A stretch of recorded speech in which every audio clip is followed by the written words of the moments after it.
우리가 듣고 순종하게 하여 주시옵소서. 예수님 이름으로 기도드립니다. 아멘.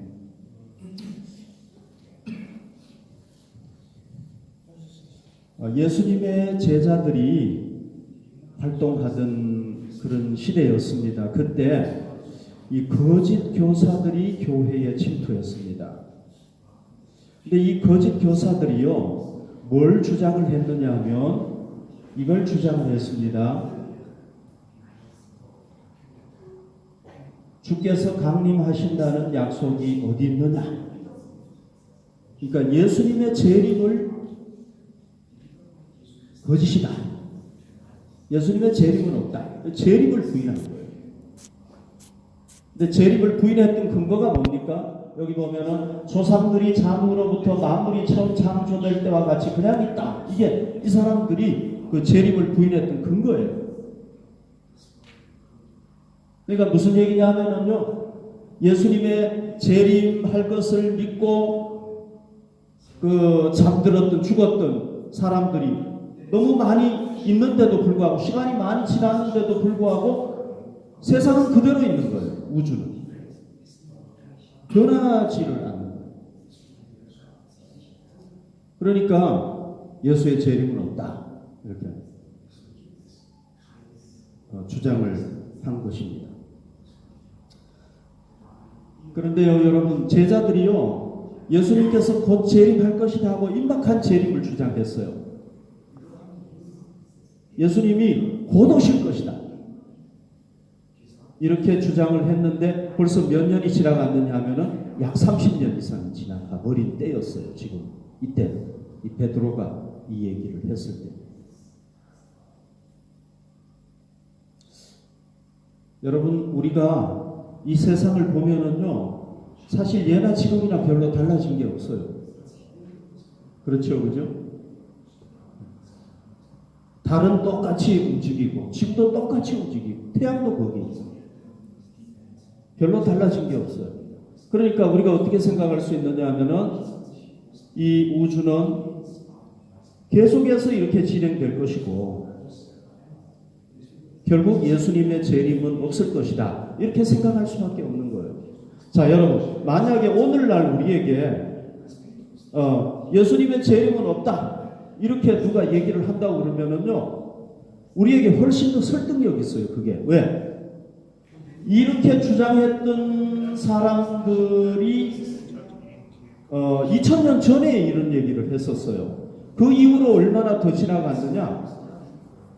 2000년이라는 엄청난 세월이 더 지나갑니다. 그러니까 예수님의 재림이 없다, 이렇게 주장하는 건 우리에게는 훨씬 더 설득력이 있는 거예요. 그렇죠, 그죠? 그런데 베드로 사도는 이 재림을 부인한 것에 대해서, 부인했던 사람들에 대해서 몇 가지 그 반론을 제기를 했었어요. 아니다, 예수님의 재림은 있다, 분명히 있다. 오늘 성경에 보면은 한 3가지 정도 반론이 나오는데요, 그게 뭔지 한번 봅시다. 첫 번째 반론이 바로 말씀을 볼게요. 5절에 첫 번째 반론이 나오는데요, 이는 하늘이 옛적부터 있는 것과 땅이 물에서 나와 물로 성립된 것도 하나님의 말씀으로 된 것을 그들이 일부러 잊으려 함이로다. 이게 무슨 얘기냐면요, 하나님께서는 이 세상을 창조하셨잖아요. 질서 있게 창조했습니다. 창세기에 보면 하나님께서 물이 있으라 하니까 물이 생기고, 물에서 육지가 솟아나오라 하니까 솟아나오고, 질서 있게 이렇게 정리를 하셨다는 거죠. 창조를 하셨다는 거죠. 그러면 여러분 생각해 보십시오. 창조하신 하나님이면은 이 우주를 다시 폐할 수 있지 않겠습니까? 그렇죠, 그죠? 이 우주를 만드신 분이라면 다시 우주를 없앨 수도 있다. 그런데 이 거짓 선지자들은 하나님께서 말씀으로 세상을 창조하셨다는 것을 숨긴다는 거예요.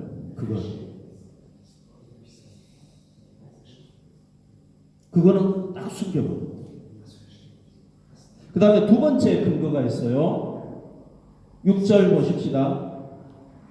그때의 세상은 물이 넘침으로 멸망하였으되 이제 하늘과 땅은 그 동일한 말씀으로 불사르기 위하여 보호하신 바 되어 경건하지 아니한 사람들의 심판과 멸망의 날까지 보존하여 두신 것이라. 자, 여러분, 노아 시대에 우리가 알고 있죠. 노아 시대 때 노아의 가족 8명 외에는 온 세상 사람들이 다 타락했습니다. 세상에 타락해도 어떻게 그렇게까지 타락할 수가 있습니까?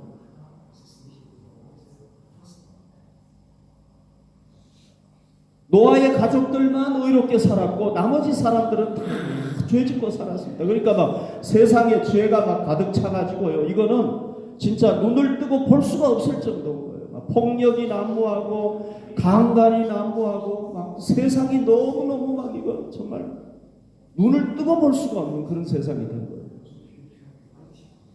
그러니까 하나님께서는 안 되겠다. 이걸 심판해야 되겠다. 그래가지고 뭘로 심판하셨습니까? 물로 다 심판했다는 거예요. 그런데 이 물로 심판하실 수 있는 하나님이면은 종말에 불로도 심판할 수 있다는 거예요. 그래서 이 물로 심판하신 이 물 심판은 뭐냐면은 종말에는 이제 불로 심판하게 될 텐데 그 불 심판의 그림자라는 얘기예요.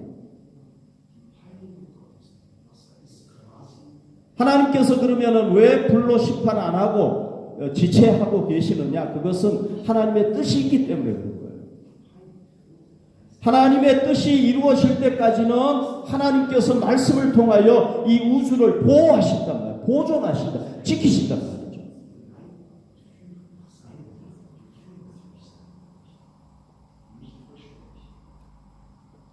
그리고 그러기 때문에 종말이 그러기 때문에 예수님의 재림은 있다. 이렇게 얘기를 하고요. 그 다음에 세 번째 봅시다. 자, 이게요. 베드로가 얘기하는 가장 중요한 거예요. 이 세 번째가. 예수님의 재림이 반드시 있다는 가장 중요한 근거인데 여기 보십시오. 자, 재림할 것이라는 것에 대해서는 거룩한 선지자들이 예언했다는 겁니다. 구약에도. 여러분 구약에도 찾아보면 많이 있어요. 그리고 또 뭐가 있느냐 하면은 주 대신 구주께서 예수님께서 너희의 사도들로 말미암아 명하신 것을 기억하게 하려 하노라. 그러니까 예수님께서 재림을 명령하셨다는 거예요. 예수님께서. 그 다음 말씀을 봅시다. 마가복음 13장 26절에 보면은요, 예수님께서 분명히 얘기를 하셨어요. 제자들에게. 뭐라고 얘기를 하셨느냐? 이렇게 얘기를 했습니다. 그때에 인자가 구름을 타고 큰 권능과 영광으로 오는 것을 사람들이 보리라. 얘기했어요. 예수님이 분명히. 공생했대. 이걸 제자들에게 얘기를 했습니다. 내가 반드시 재림할 것이다. 얘기를 했어요. 자, 그리고 난 뒤에 예수님께서 십자가 지고 죽으셨는데 부활하셨죠. 그리고 40일 동안 자기가 부활한 걸 제자들에게 보여주다가 그 다음에 예수님께서 어떻게 하십니까? 많은 제자들이 보는 앞에서 승천하세요. 예수님께서 하늘로 들려 올라가는데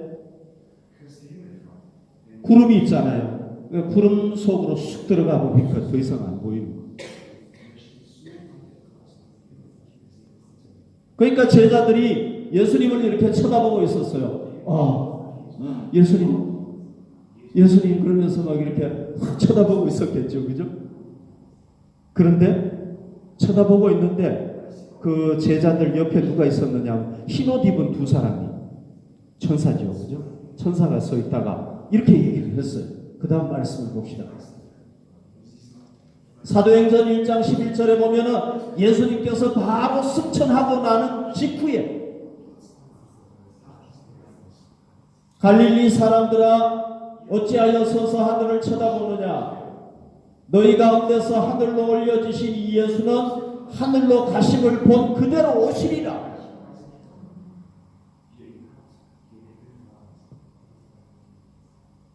두 천사가 얘기를 하는 거예요. 옆에서가.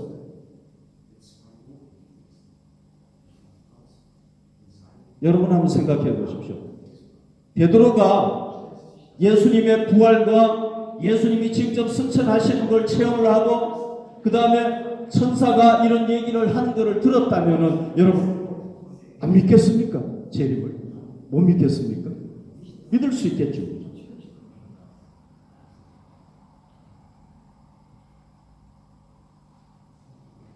그리고 예수님께서 부활하셔가지고 하나님의 아들이라는 것이 증명이 됐어요. 그러니까 뭐가 다 믿어졌겠습니까? 구약에 성부 하나님이 말씀하신 게, 성부 하나님이 계신 게 믿어졌겠죠. 그리고 구약의 그 말씀이 하나님의 말씀이라는 게 다 믿어졌겠죠.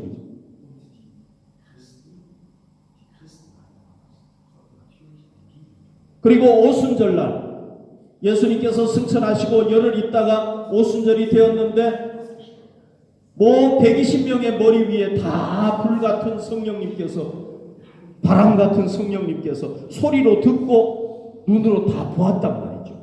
아, 성령님이 계시다는 걸 깨닫게 된 거죠. 삼위일체 하나님이 계시는구나 하는 것을 믿게 됐다.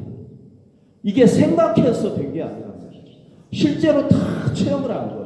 성자 예수 그리스도를 그들은 3년 동안이나 체험을 했습니다.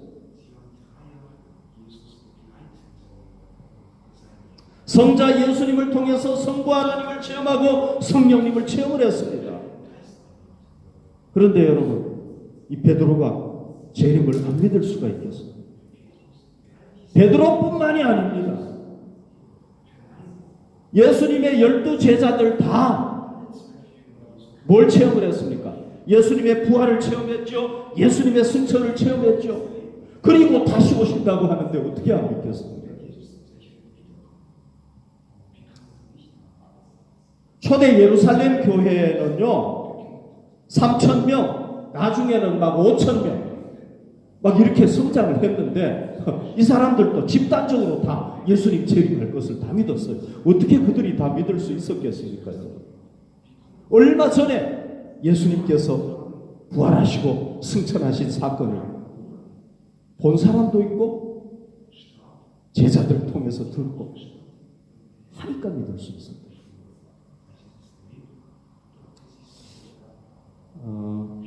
여러분 그 현대에 과학이 발전하고 천문학이 발전하면서 1920년경에 제가 지금 기억이 안 나는데 그 천문학자 이 망원경을 발견한 사람이 있어요.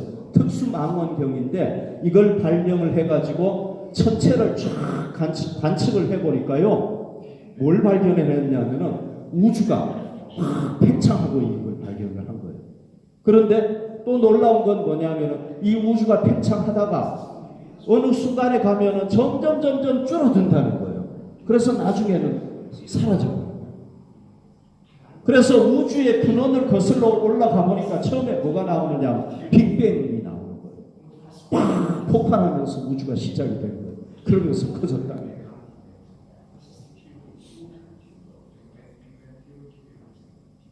그래서 이 빅뱅 이론이 나왔을 때요 그리스도인들이 너무 놀란 거예요. 왜? 그동안에는 진화로 믿었는데 이게 창조가 맞는 거예요. 순간에 이게 팍 폭발하면서 이게 생겼다. 여러분 지금 지구에 얼마나 많은 문제들이 있습니까? 우리가 알다시피 지구온난화를 포함해서 많은 문제들이 있지 않습니까? 그래서 지금은요 사람들이 뭐라고 얘기를 하느냐, 우리가 이 지구를 잘 관리하지 못하면은 앞으로 100년, 200년 안에도 지구에 종말이 올 수 있다고 우리가 생각을 하잖아요 지금. 그러니까 과학도 뭘 증명을 해주느냐, 예수의 재림, 지구에 종말이 있고 예수의 재림이 사실이라는 것을 입증을 해주는 거예요. 그러니까 여러분 예수님의 재림은요, 가장 확실한 약속입니다. 자, 여러분들 중에서 이 예수의 재림을 믿지 못하는 분이 있습니까? 저는 여러분들 이해합니다. 그런데 오늘 이 말씀을 통해서 예수의 재림을 확실하게 믿으시기를 바랍니다. 여러분들이 과거에 예수의 재림을 믿었는데 지금은 좀 의심스럽고 여러분들의 그 신앙이 흔들립니까? 여러분 흔들리지 마시기 바랍니다.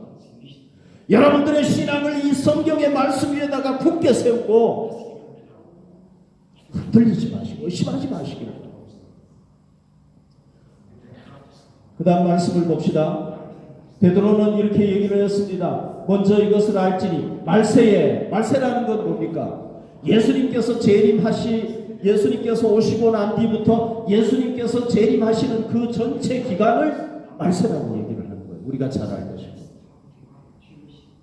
그러니까 예수님께서 재림하실 때까지는 어떤 일이 있느냐? 조롱하는 자들이 와서 자기의 정욕을 따라 행하면서, 여러분 하나님을 믿는 것이 아니라 자기의 욕심에 따라 행하면서 예수의 재림은 없다라고 계속 얘기한다는 것입니다.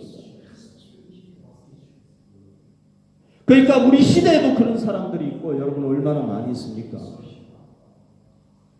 앞으로 예수님께서 재림하실 때까지 계속해서 그런 사람들이 있을 거란 말이죠. 우리는 그런 얘기를 듣더라도 절대 귀 기울이지 말고 흔들리지 말고,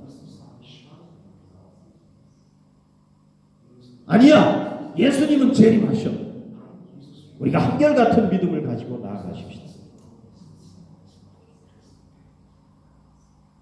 여러분, 예수님께서 우리에게 왜 이 대림절을 새롭게 허락하여 주셨습니까? 우리가 우리의 예수의 재림에 대한 신앙을 다시 한번 점검하도록 하기 위해서 주신 거 아닙니까? 오늘 대림절 두 번째 주일에 여러분들께서 예수의 재림은 확실한 약속이다, 분명히 있다, 믿으시기를 바랍니다. 기독교 역사에서 이렇게 보면은요, 예수님께서 곧 재림하실 것이라는 것을 믿고 예수님을 기다리면서 신앙생활을 했던 사람들이 있습니다. 그 사람들이 누구냐 하면은 사도들과 초대 예루살렘 교회 성도들이에요. 이 사람들은요, 예수님께서 곧 재림하신다는 것을 믿고 아주 모범적으로 재림신앙을 실천했던 사람이에요. 그러니까 우리가 예수님의 재림을 믿는다면, 우리 다 믿는 거죠, 그죠? 예수님의 재림을 믿는다면 이 사람들처럼 신앙생활을 해야 돼요. 자, 이 사람들이 어떻게 신앙생활을 했는가 하는 것을 우리가 한번 살펴보겠는데요. 여러분들이 이게 우리의 재림 신앙을 체크할 수 있는 리스트라고 보시면 돼요. 하나하나 체크하면서 나는 뭐가 부족한가 하는 거를 여러분들이 좀 부족함이 있으면 채우시면 좋겠어요. 자, 첫 번째, 이 예수님의 재림을 기다렸던 사람들이 어떻게 예수님을 기다렸는가? 첫 번째 말씀을 봅시다. 사도행전 2장 38절에 보면 베드로가 이르되 너희가 회개하여 각각 예수 그리스도 이름으로 세례를 받고 죄사함을 받으라. 그리하면 성령의 선물을 받으리라. 그러니까 베드로가요, 예수님을 증거한 거예요. 예수님께서 우리 구세주다. 그분이 우리 죄를 지고 십자가에 죽으셨다. 부활했다. 그래서 하나님의 아들이고 구세주다. 이렇게 사람들에게 선포했을 때 사람들이 자기가 죄인이라는 걸 깨달았어요. 하나님을 거역하고 살았다는 걸 깨달았어요. 그리고 진정으로 마음을 열고 예수님을 구주로 영접했어요.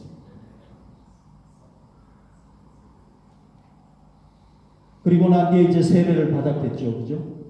그랬더니 이 사람들이 죄사함을 받고 어떤 일이 일어났냐면 성령님께서 임하셨어요.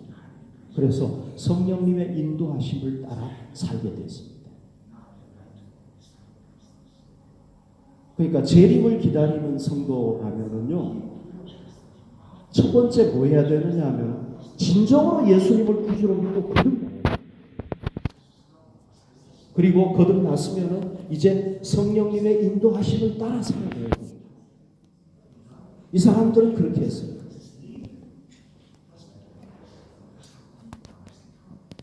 여러분 그 다음 말씀을 한번 볼까요? 요한계시록 3장 20절에 보면요, 우리가 놀라운 걸 깨닫게 되는데요, 예수님께서 이 말씀을 누구에게 주셨느냐 하면요, 라오디게아 교인들에게 주셨어요. 라오디게아 교회는요, 계시록에 나오는 7교회 중에서 마지막 교회예요. 그런데 이 교회를 향해서 제가 자세하게 시간이 없어서 얘기할 수 없지만 가장 중요한 것은 예수님이 뭐라고 얘기를 하냐면 이렇게 얘기합니다. 볼지어다 내가 문 밖에 서서 두드리노니, 이 두드린다는 얘기는 뭐냐면요, 예수님께서 오래전부터 이 교회 밖에 서가지고 교인들 문을 두드렸다는 거예요. 문 열어다오.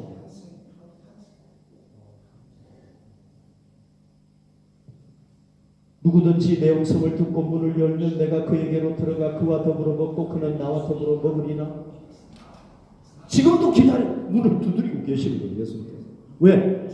이 라오디게아 교회는요, 누구에 의해서 세워졌느냐 하면요, 하나님의 충실한 종이었던 에바브라라는 사람이 세웠고요, 바울의 지도를 받았던 교회예요. 그러니까 교인들이 얼마나 진실하고 뜨겁게 신앙생활을 했겠습니까? 그런데 이 계시록을 기록을 했을 때에는요, 얼마나 지났나 하면은요, 한 30년 이상 지난 시간이에요. 그런데 그렇게 신실하게 신앙생활을 했던 사람들이 사도 바울이 이 책을 요한계시록을 기록했을 한 30년이 지난 후에는요, 완전히 예수님을 교회 밖으로 몰아내요. 거기는요, 그리스도인들이 없는 거예요. 자기들끼리만 신앙생활하고. 그러니까 예수님께서 오래전부터 교회 문 밖에 서가지고 교인들이 안에서 예배드리고 있는데 예수님은 없는 거예요. 밖에 있는 거예요. 문 열어다오 하고 얘기를 하고 계십니다. 이걸 보면 뭘 깨달을 수가 있느냐면요, 교회라고 해서 다 주님의 교회가 아니라는 거예요. 그렇죠, 그죠? 예수님께서 직접 말씀하신 거예요. 7교회. 본인 모델이 되는 7교회 선택해가지고 얘기를 하시고. 그리고 그리스도인이라고 해서 다 그리스도인. 예배에 나온다고 해서, 교회 다닌다고 해서 다 그리스도인 아니라는 거예요. 자, 여러분들 중에서 혹시 예수님을 영접하지 않으신 분이 계신다면, 그래도 여러분들은 예수님을 사랑하시고 여러분들의 마음문을 두드리세요. 우리는 인격적인 존재잖아요. 예수님이 우리의 인격을 무시하지 않습니다. 우리의 마음문은 우리만 열 수 있죠. 아무도 못 열어요. 기다리고 계시고 두드리고 계시고 문 열어주세요. 여러분들이 과거에는 예수님을 영접하고 예수님을 주인으로 모시고 살았을 수 있어요. 그런데 지금은 예수님을 주인으로 모시지도 않고 구주로 모시지도 않고 종교생활 할 수 있다. 종교생활. 그런 분들을 향해서 예수님께서 이를 두드리세요. 여러분들이 마음을 여시면 예수님께서 여러분들의 삶 속에 들어가셔서 구주가 되시고 주인이 되셔서 여러분들과 함께 하신다. 여러분, 지금 이 시간에 그런 역사가 일어나기를 바랍니다. 지금이 은혜 받을 때라는 말이죠. 지금. 왜? 하나님의 음성이 들려질 때, 그때가 하나님의 은혜를 받을 때라는 말이죠.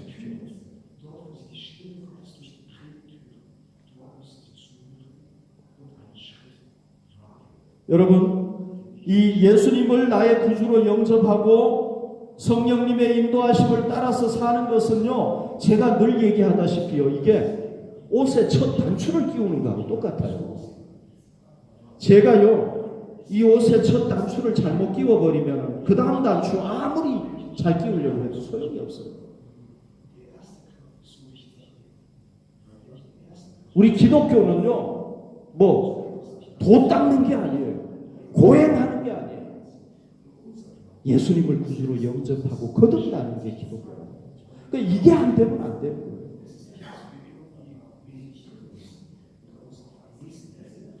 그 다음에는 우리 마음에 와 계신 성령님의 인도하심을 따라서 살아가야 된다. 그 다음에요, 그 다음 말씀을 볼까요? 자, 사도행전 2장 42절에 보면 그들이 어떻게 신앙생활, 어떻게 재림을 기다렸느냐 하면요. 사도의 가르침을 받아 서로 교제하고 떡을 떼며 오로지 기도하기를 힘씁니다. 그랬죠. 자, 그들은요. 매일매일 사도의 가르침을 받았어요. 사도의 가르침을 받았다는 얘기는 무슨 얘기입니까? 하나님의 말씀의 가르침을 받았다는 얘기예요. 여러분, 우리가 하나님의 말씀을 성경에서는 뭐라고 얘기를 합니까? 영혼의 양식이라고 얘기해요. 그죠? 우리가 한 끼 음식을 안 먹으면 괜찮죠? 그죠? 하루 음식을 안 먹으면 어떻습니까? 힘이 좀 없죠, 그죠?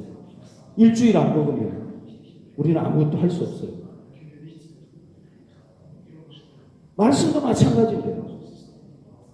우리가 영적으로 살아 움직이기 위해서는 계속해서 말씀을 먹어야 되는 겁니다. 날마다 말씀의 가르침을 받아야 되는 거예요. 또 하나님의 말씀은 뭐라고 그랬느냐? 우리 길의 빛이라고 얘기를 했단 말이죠.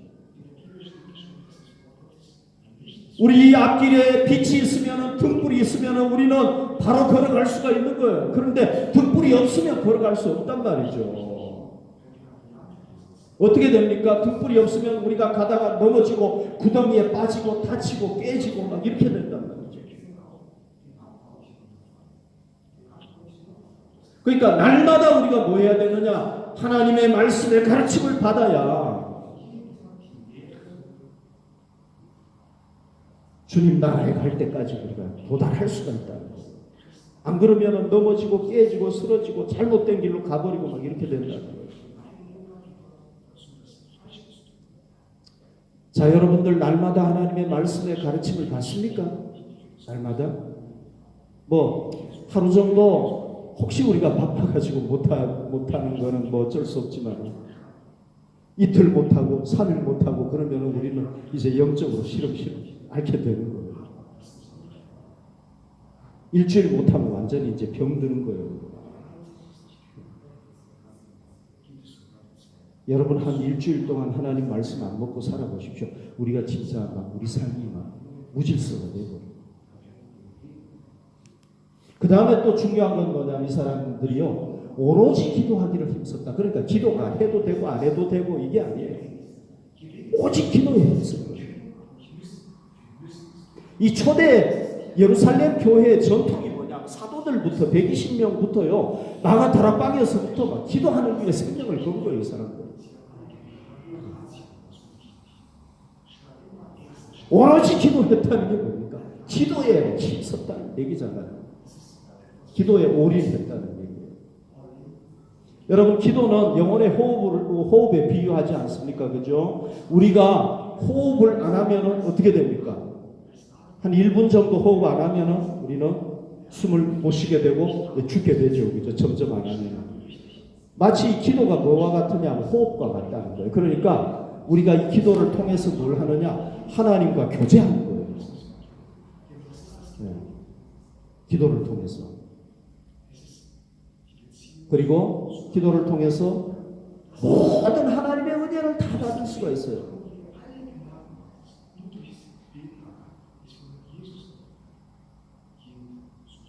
기도를 통해서 뭐 못 받는 게 없어요. 모든 하나님의 은혜를 다 받을 수 있어요. 그러니까 우리가 호흡을 많이 하면 할수록 우리 몸에 좋은 거 아닙니까? 여러분 어떻습니까? 여러분들은 이 기도를 그렇게 중요하게 생각하고 합니까? 그 다음에요. 그 다음 말씀을 봅시다. 사도행전 2장 45절에 보면 이 사람들은요. 재산과 소유를 팔아서 각 사람의 필요를 따라 나눠줘요. 나눔을 실천해요. 예수님의 사랑을 성도들에게 실천했어요. 이웃에게 실천했어요. 왜 이렇게 했습니까? 이 사람들은요, 자기 가지고 있는 거 다 팔아가지고 그냥 교회 다 내놓고 교인들 서로 나눠 먹었단 말이죠. 이거를 공산사회, 초기 공산사회라고 그러는데 강제에 의한 게 아니라 성령님에 의해서 이렇게 한 거예요. 왜 그렇게 했습니까? 예수님 재림하시면은 이제 이 세상은 다 끝나니까 모아봤자 소용이 없잖아요. 그러니까 다 나눠줬다. 자, 여러분들의 삶의 목적이 나누기 위해서입니까? 내가 나누기 위해서 공부하고 나누기 위해서 직장 생활하고. 당신 왜 그렇게 열심히 돈 버느냐? 나는 나눠주기 위해서다. 그런 신앙 때문에 그렇습니까?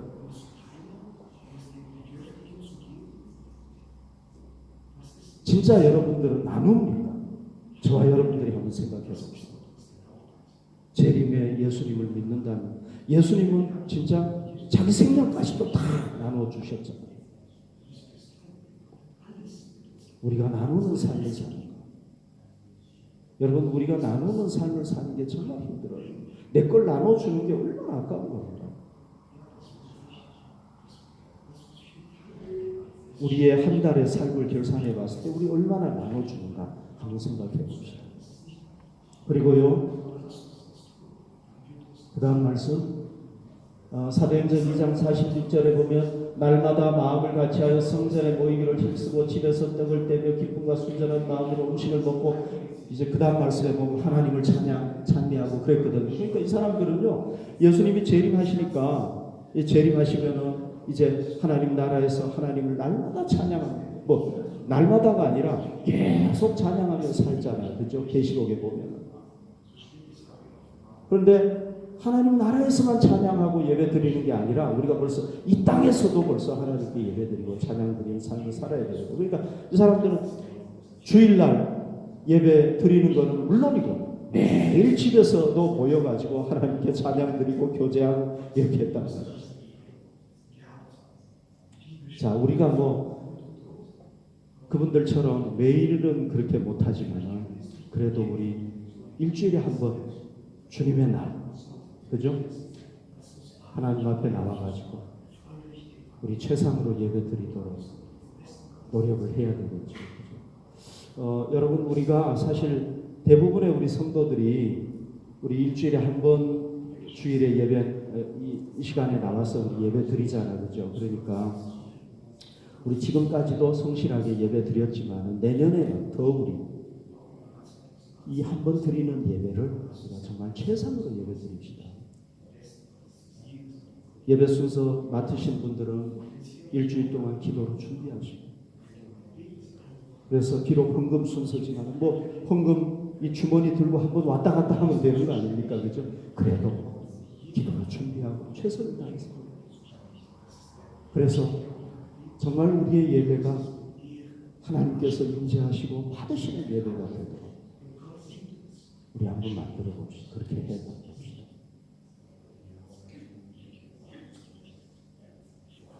예수님께서 2000년 전에 오셨을 때요, 아기 예수님을 만났던 사람들이 있어요. 예를 들면은 그 중에 한 사람이 누구냐 하면은 안나 여선지자라는 분이죠. 시메온이라는 사람도 있고 많은데요. 특별히 이분들이 예수님을 만난 거예요. 아기 예수가 성전에 왔을 때 만난 거예요. 그런데 이분들이 어떻게 해서 만났느냐 하면은요, 성경은 이렇게 가르쳐주고 있어요. 그 다음 말씀. 없어요. 이걸 안 적어놨구나. 죄송합니다. 이 안나 선지자가요, 누가복음 2장 36절 37절에 보면요, 이렇게 얘기를 하고 있습니다. 성전을 떠나지 아니하고 주야로 금식하면서, 그러니까 아침과 저녁에 금식하면서 기다렸다, 이렇게 얘기합니다. 우리가 예수님을 떠나지 말고 주님의 교회를 떠나지 말고 기도하면서, 이 기도가 너무너무 중요해요. 기도가 우리를 깨어있게 만들고 예수님이 오실 때 맞이하게 만드는 하나의 중요한 수단이에요. 그래서 우리가 예수님을 이 안나 선지자처럼 기다렸다가 맞이할 수 있기를 바랍니다. 우리 기도 드리겠습니다.